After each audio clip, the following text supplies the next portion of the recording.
कोकणातही महायुतीमध्ये नव्या राजकीय वादाचा अंक पाहायला मिळतोय।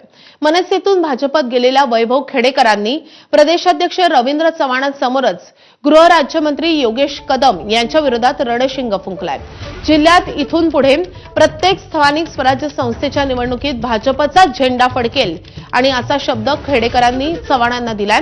त्यामुळे महायुती असा शब्द न वापरता त्यांनी जाणून बुजून पक्षाचा उल्लेख केलाय। दापोली विधानसभेत कोट्यवधींचा निधी रवींद्र चव्हाण यांनी दिलाय, मात्र त्याचं श्रेय दुसऱ्या लोकांनी घेतलं अशा शब्दात त्यांनी योगेश कदमांवर अप्रत्यक्षपणे टीका केली आहे आणि त्यामुळे कोकणातील स्थानिक धुसफूस नेमक्या कोणत्या पातळीला जाणार हे पाहावं लागेल।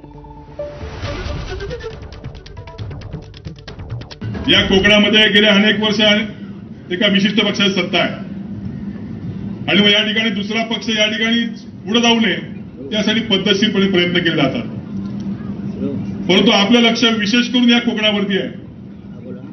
या विधानसभेतला कोट्यावधीचा निधी गेल्या 10 वर्षातला आपण दिलेला आहे।